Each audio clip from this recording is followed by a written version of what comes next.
অতঃপর দরুদ প্রেরণ করে সে বিশ্বনবী সাল্লাল্লাহু আলাইহি সাল্লামের প্রতি সকলে বলে সাল্লাল্লাহু আলাইহি সাল্লাম।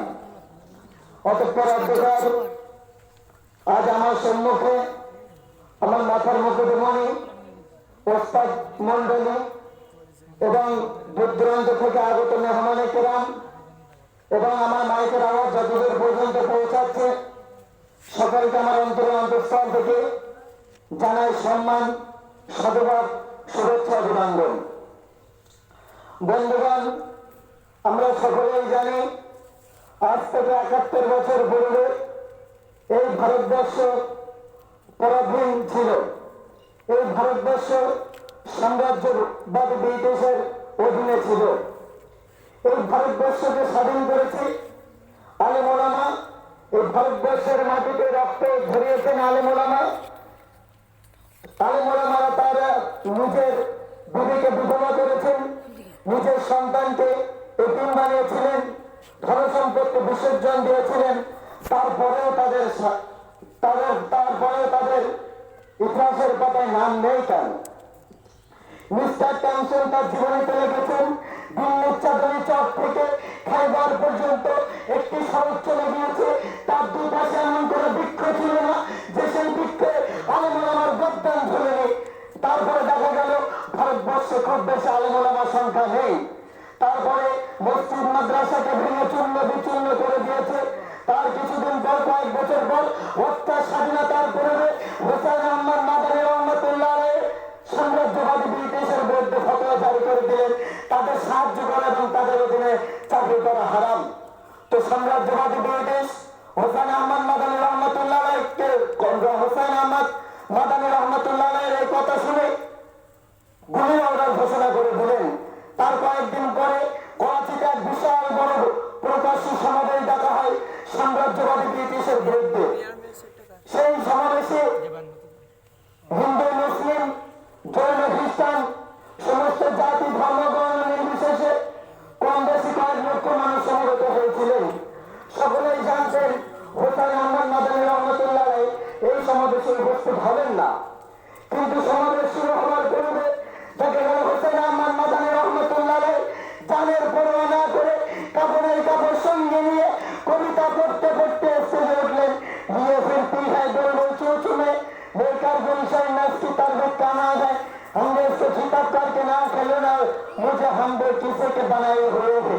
তাই তো হোসেন আহমদ মাদানী রহমতুল্লাহ আলাইহিকে দেখে প্রত্যেকটি মানুষ আশ্চর্য হয়ে গেলেন এবং হোসেন আহমদ মাদানী রহমতুল্লাহ আলাইহি স্টেজে উঠে সাম্রাজ্যবাদী ব্রিটিশের বিরুদ্ধে বক্তব্য শুরু করে দিলেন। তারপরে দেখা গেল সমস্ত দিক থেকে, চতুর্দিক থেকে শাসন, ইংরেজ শাসকরা তারা গুলি চালাতে আরম্ভ করলো। আল্লাহর কি করিশ্মা, হোসেন আহমদ মাদানী রহমতুল্লাহ আলাইহিকে একটা গুলি স্পর্শ করলো না। তারপরে সাম্রাজ্যবাদী ব্রিটিশরা তারা হোসেন আহমদ মাদানী রহমতুল্লাহ আলাইহি সাম্রাজ্যবাদী ব্রিটিশের বিরুদ্ধে হক উত্তোলন করার কারণে গুলি দিয়ে না পেরে সরকারিভাবে তাকে মামলা চালানো হয়। সেই মামলায় আদালত হোসেন আহমদ মাদানী রহমতুল্লাহ আলাইহিকে 4 বছর সশ্রম কারাদণ্ডে দণ্ডিত করা হয়। তারপরে সমস্ত জাতি ধর্ম বর্ণ নির্বিশেষে সকলে নিজের বুকে টাটকা তরতাজা রক্ত দিয়ে এই ভারতবর্ষের মাটিকে রক্তে রক্তাক্ত করে এই ভারতবর্ষকে স্বাধীন করেছিল।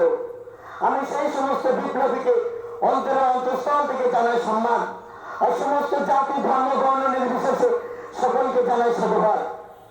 তো বড় দুঃখের বিষয়, পরিতাপের বিষয়, যারা ভারতকে স্বাধীন করার জন্য নিজের বুকের তরতাজা রক্ত দিয়ে ভারতের মাটিকে রক্তে রক্তাক্ত করেছিল, আজ যদি ভারতের মাটি নির্মাণে যায় সেই সমস্ত আলেম ওলামার রক্ত টপকে টপকে পড়বে, কিন্তু তাদের নাম বর্তমান ইতিহাসের পাতায় নেই কেন? সেই সমস্ত বিখ্যাতকারী ঐতিহাসিকদেরকে বলতে চাই, আপনারা যতই এই সত্য ইতিহাসকে মিথ্যা ইতিহাস দিয়ে ঢাকা রাখতে চান না কেন, কোনোদিন পারবেন না। কেননা আজ থেকে 1400 বছর পূর্বে মহানবী সাল্লাল্লাহু আলাইহি সাল্লাম বলেছেন, আল হাক্কু নূরুন ওয়াল কুফরু বাতিল বাতিল বাতিল ওয়াল কুফরু যুলুমাত। অর্থাৎ সত্য হলো উজ্জ্বল দিবালোকের নাই, আর মিথ্যা হলো অন্ধকার মানুষের নাই। তাই অন্ধকার কোনোদিন দিবালোককে গ্রাস করতে পারে না, কিন্তু দিবালক অন্ধকারকে গ্রাস করে নেয়। আর এই চালিয়ে দিচ্ছি এই ভারতবর্ষকে স্বাধীন করার জন্য আমি মনে আমার যেমন ফাঁসির মঞ্চে হাসতে হাসতে জীবন দিয়েছিল, আজও যদি আমাদের মধ্যে কোন অত্যাচারী জালেম শাসক উপস্থিত হয় তাকে বিতাড়িত করতে পুনরায় ভারতবর্ষের মাটিকে রক্তাক্ত করে দেবো, কিন্তু অত্যাচারী জালেম শাসককে পুরস্কার দিচ্ছি না, দেবো না। गिटार के 100 साल की जिंदगी शेर की एक दिन की जिंदगी से बनता है। তাই তো কবি বলছেন রক্ত রাঙা ভারতবর্ষ আমাদের ভারতারে, রক্ত দিয়ে গড়েছে আমরা ভারতবর্ষ স্বাধীনতাকে। ইতিহাসের পাতায় আমরা পেলাম না কোথায়, তারাই হলো সেনানায়ক যাদের কোনো গন্ধ নাই।